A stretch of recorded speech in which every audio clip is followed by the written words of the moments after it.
Bonjour à tous et toutes, c'est l'heure de vie de couleur. Alors notre semaine du 27 juin au 3 juillet, que nous réserve-t-elle? Voici. Première carte, on a déjà eu cette couleur cornaline, qui est une couleur, vous voyez, qui est un orange, qui a pris de l'expérience. Cette cornaline est sur de la toile de lin. Donc ça vient dire que d'une certaine manière, nous avons déjà eu conscience que certains rituels de notre vie ne nous conviennent plus. Et nous y travaillons cette semaine justement pour lâcher certaines habitudes qui ne correspondent plus à des valeurs que nous avons au jour d'aujourd'hui. La deuxième carte, c'est l'or sur du velours. Rappelez-vous, le velours, c'est toujours quand c'est pas conscient du tout. Donc là, on est avec des énergies de vouloir aller de l'avant et s'effréner, des énergies de blessure du masculin, que ce soit sur des personnes qui nous environnent ou que ce soit sur des facettes de nous-mêmes, de notre masculin, des blessures d'ancienne vie, de vie antérieure, mais aussi des blessures de l'agir, voyez. Donc on est avec tout cet héritage qui est un héritage flamboyant, c'est quand même une très belle couleur. L'or, c'est une couleur de réussite, une couleur de se risquer, une couleur d'aller de l'avant. Et quand elle est sur du velours, eh bien, il est question d'agir, mais de voir aussi qu'il y a des freins inconscients qui peuvent être liés soit à des vies antérieures, soit à des choses à nettoyer dans votre quotidien. Alors, le fait de faire dialoguer ces deux couleurs va justement nous donner déjà des solutions pour notre semaine. Il est question ici d'aller justement repérer quelles sont dans vos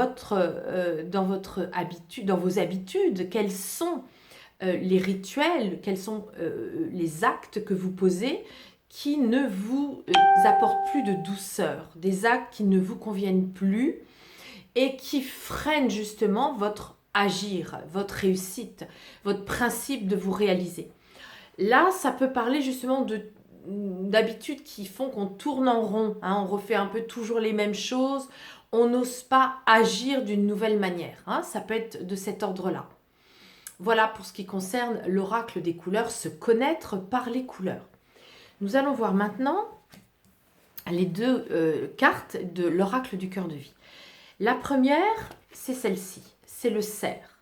Alors, dans la symbolique du cerf, on est avec servir les autres, se mettre au service. Donc, on est avec une énergie de compassion, une énergie d'altruisme, une énergie de se mettre au service ou d'une grande cause, ou d'une petite cause, ou d'une moyenne cause, ou des autres. Et nous avons l'invitation, avec cette énergie d'altruisme, de bénéficier d'un héritage de l'Égypte. Donc là aussi, nous avons des indications comme quoi, dans d'anciennes vies, nous avons pu justement vivre en Égypte et nous avons hérité de certains aspects, certains talents dans ces héritages-là pour pouvoir justement aider les autres.